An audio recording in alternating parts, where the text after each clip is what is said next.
So we're now in an environment where high-quality education for all is the purpose. It isn't sorting and selecting. And assessment is no longer who gets more, but assessment takes on a different cast in this high-quality education for all environment. And the cast that it takes on is what Paul Black talks about in the power of assessment to enhance learning. It's a quote that Paul Black has in one of his books, that improvement in student achievement from high-quality formative assessment has the potential to raise a school in the lower quartile, he's in England, of the UK national performance tables to well above average.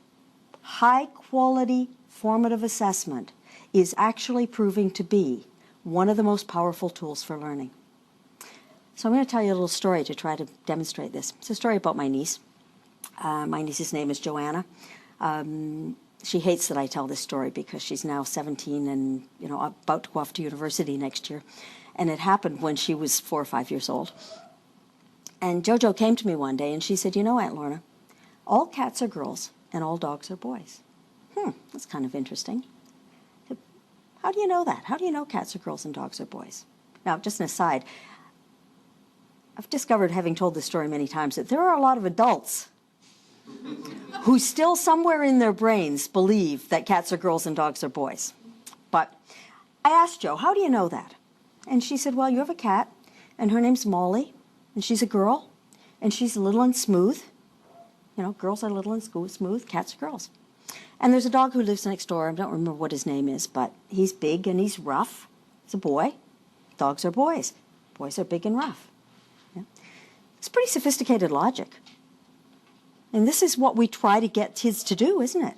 Have a hypothesis, test it with evidence. If it holds, you've got supporting evidence.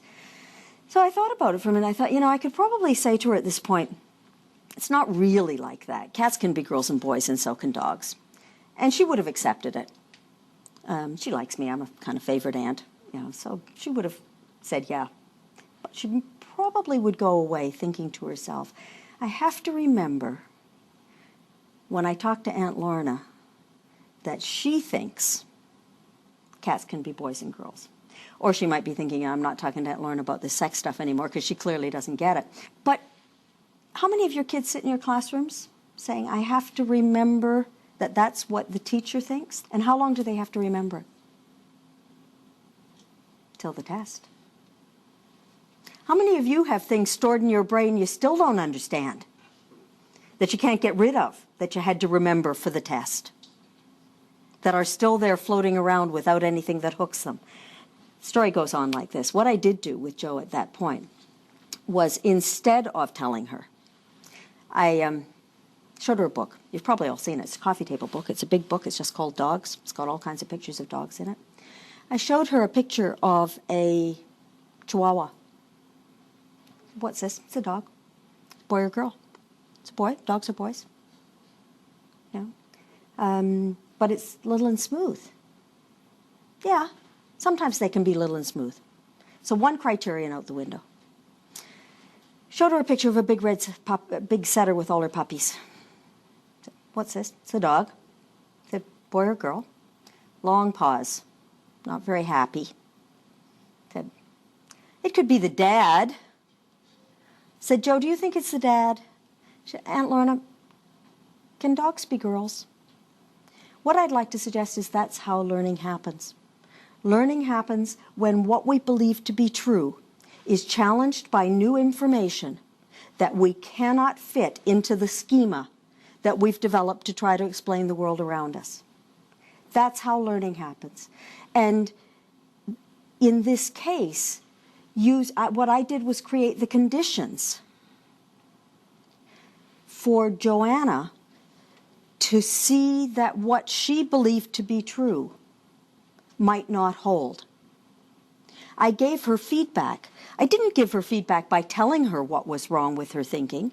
I gave her feedback by creating the conditions where she could see that her thinking didn't apply as well as she thought it did. So think about it for a minute. What's your JoJo story? Think about something in your life that you believed to be true that was at some point challenged by new information.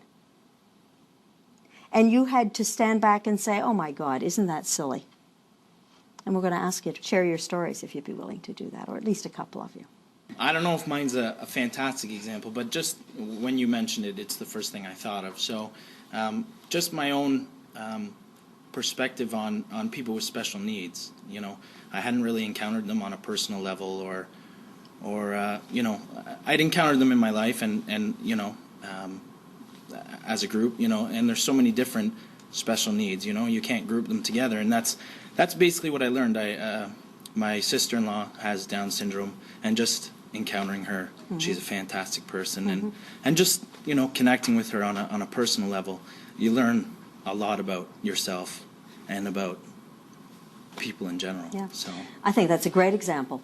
Having some preconceived notions that were not, because it wasn't part of your experience, you just take with you what you may know, and having the experience really changes it. Yeah. Anyone else? Yes. Last year, my mother was living with us, and she was quite elderly. She was 90 years old, and as she started to decrease, we had to put her in a nursing home. And my 4-year-old daughter at the time was really quite upset that my mom was moving. And as it is, my mom passed away in the summer, and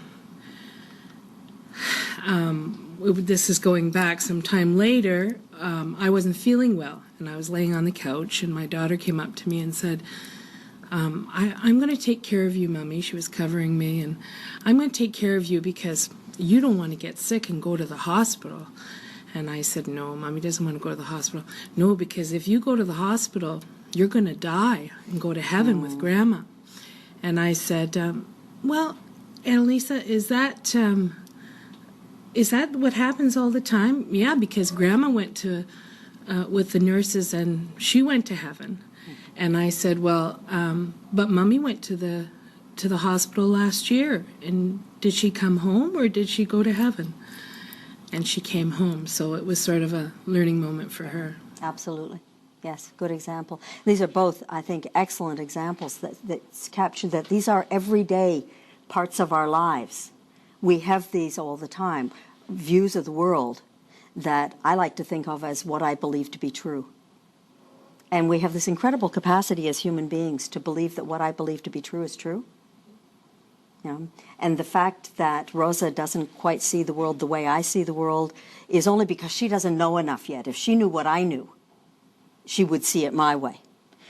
Without really recognizing that every one of us sits with those same convictions about what we believe to be true.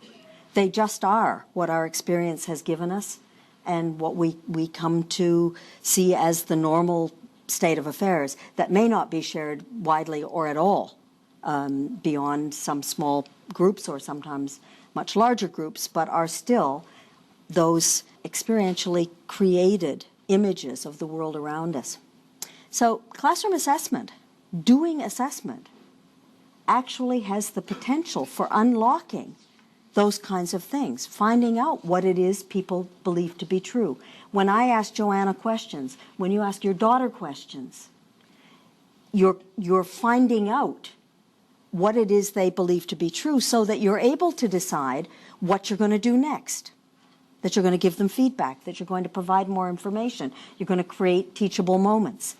So more classroom assessment is not the answer. You know, just doing more is not enough.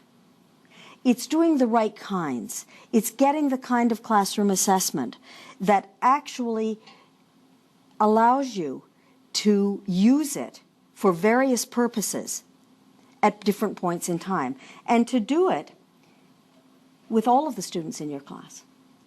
That you're not teaching one-on-one, but what you want is to personalize or individualize learning. And you can use assessment to allow you to do that in a way that actually gives you images of what all the kids are thinking about and the way they're seeing the world around them.